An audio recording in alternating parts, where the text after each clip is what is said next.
think let's flash our memory to understand a little bit about the involvement of third party in our life, right?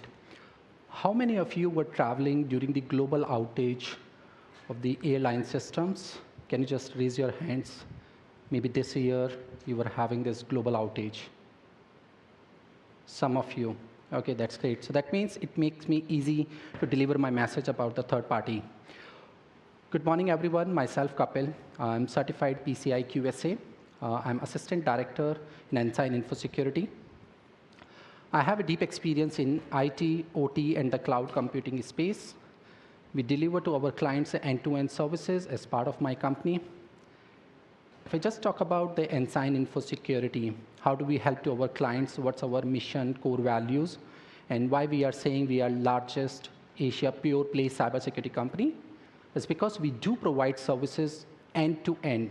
When I say end-to-end, starting from the consulting, system implementation of the security solutions, and then managed security services as part of the continuous monitoring.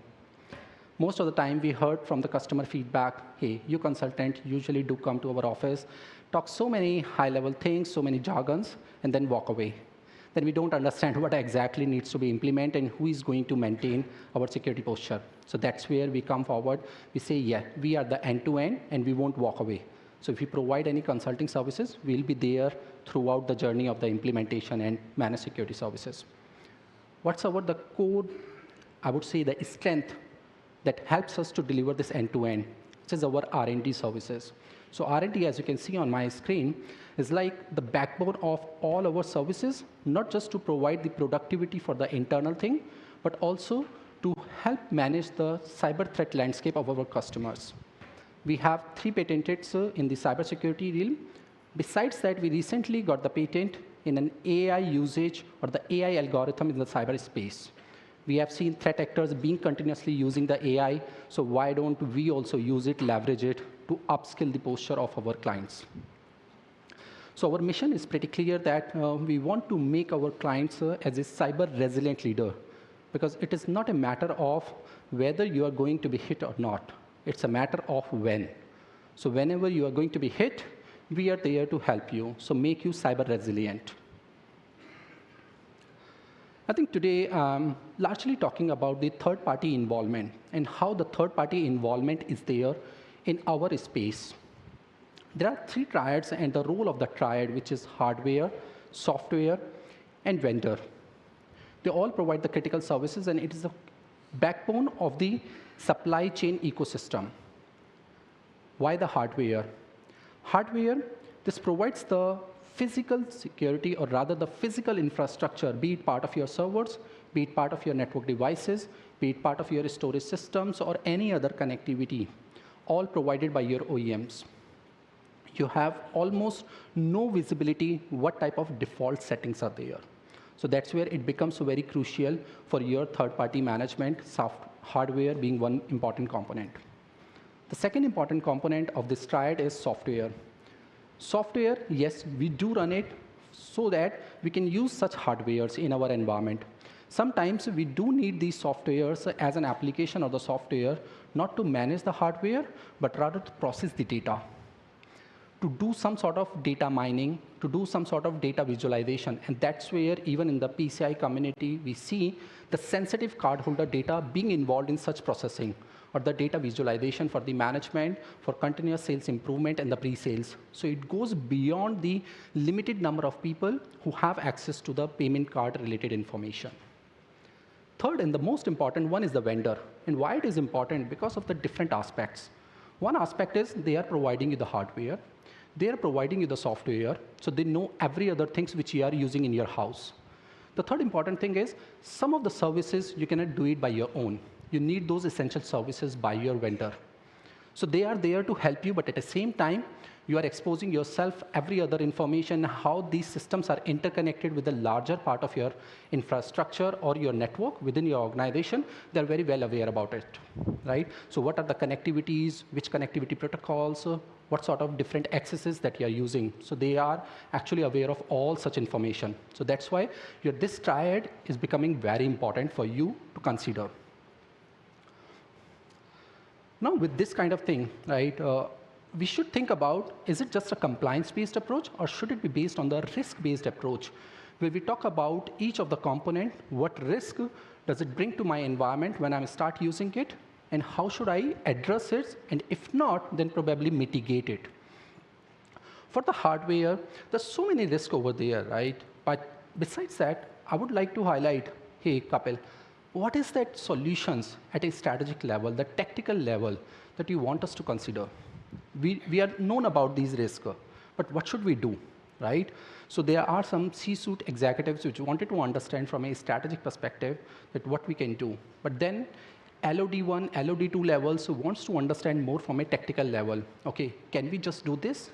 Tell us the exact task that we need to do. So for the hardware part of it, I think the critical component is at the time of the procurement process.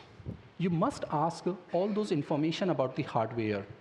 What are the default setting that they have, right?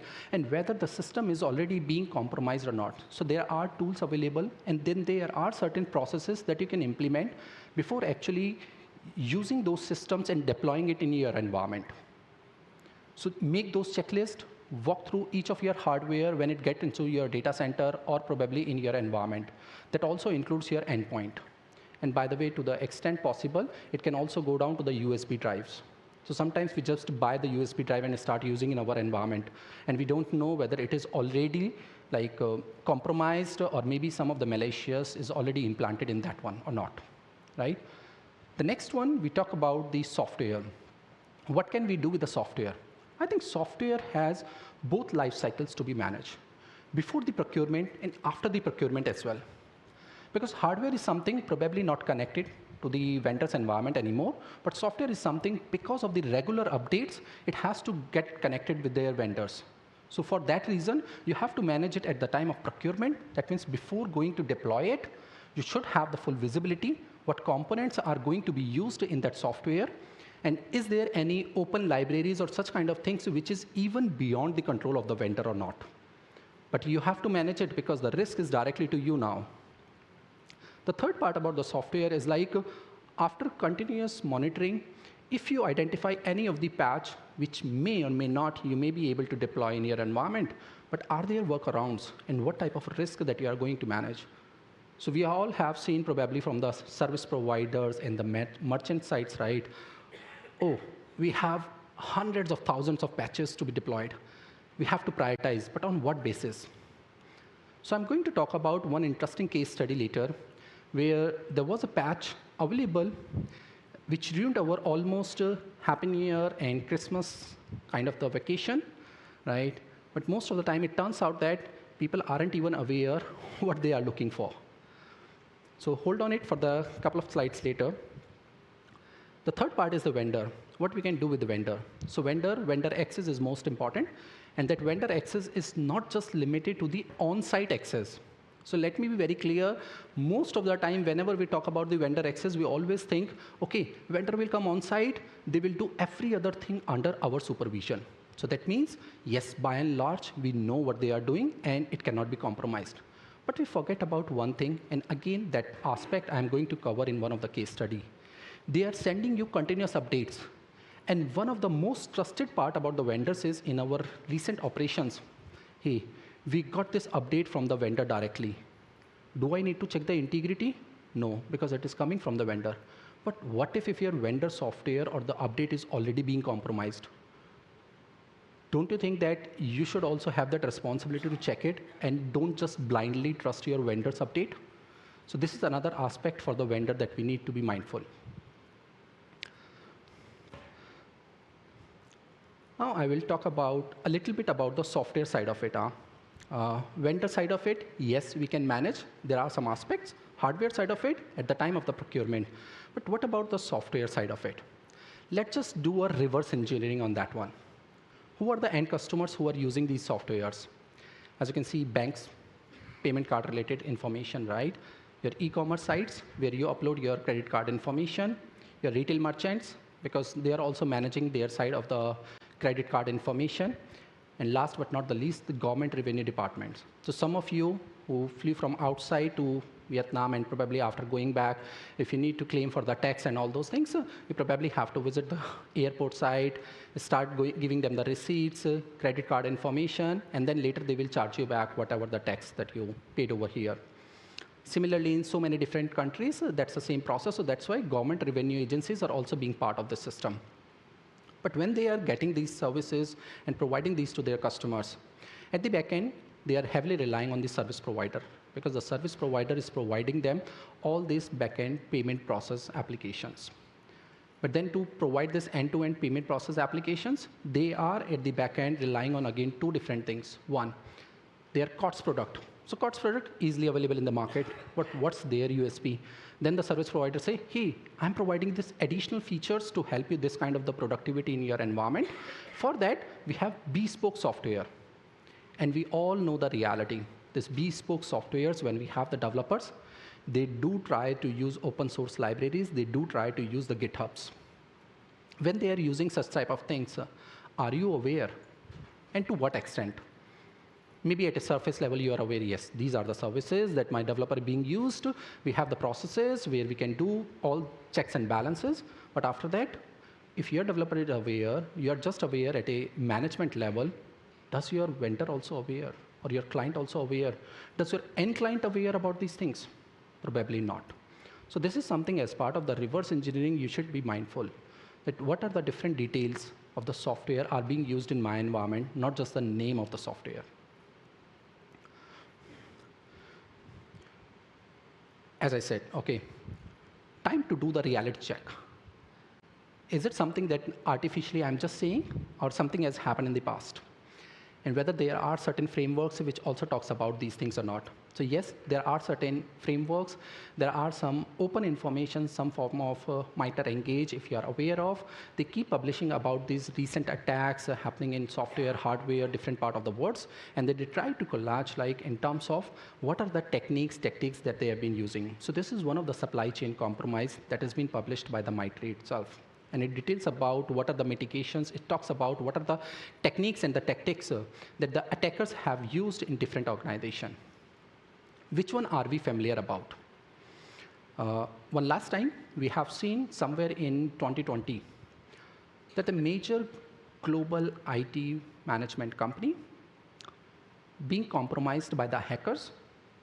And the funny part is, none of the information from the organization got impacted. Rather, it's the customers of that particular organization heavily got impacted.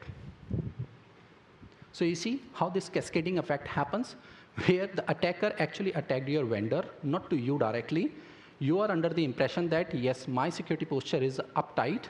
And then because of that, updates and all those things that get into your environment, and then your things get compromised. The second thing we have seen, I think this is known, Log4j, and this was I was talking about. In December, we were talking about this Log4j.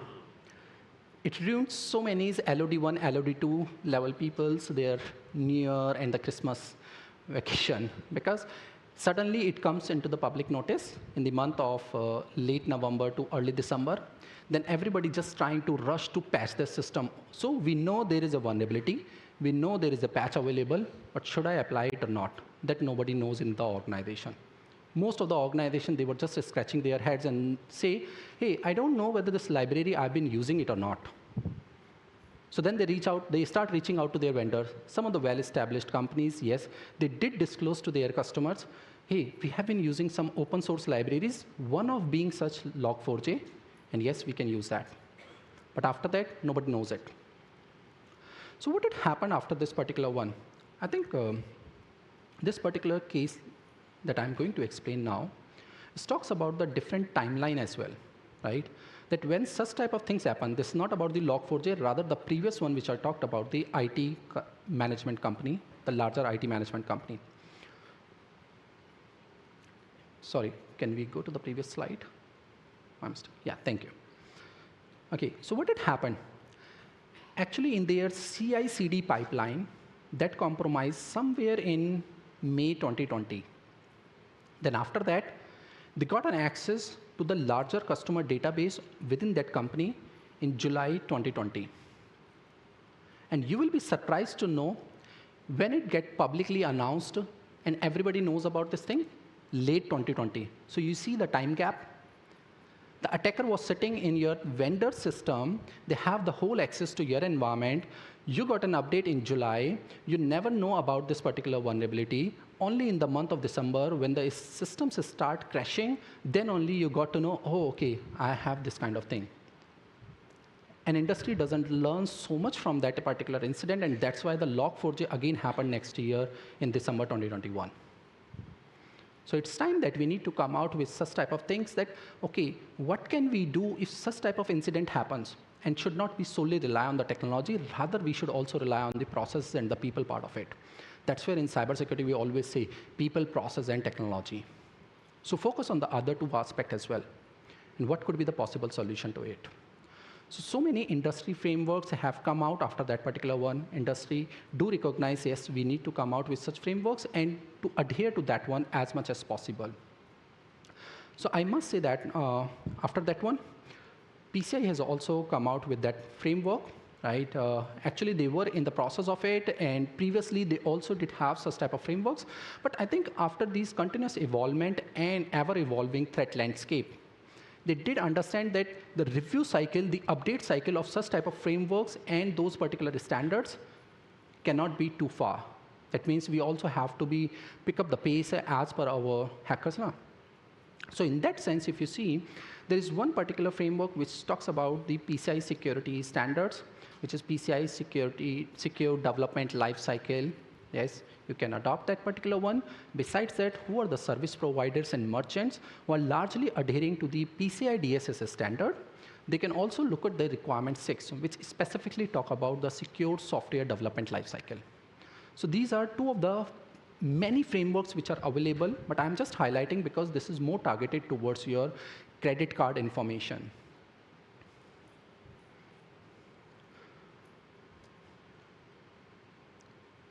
Now, what would be the key takeaways after this particular one? So I think the key takeaway of today's session is, first to get an idea, the involvement of the third parties in your environment.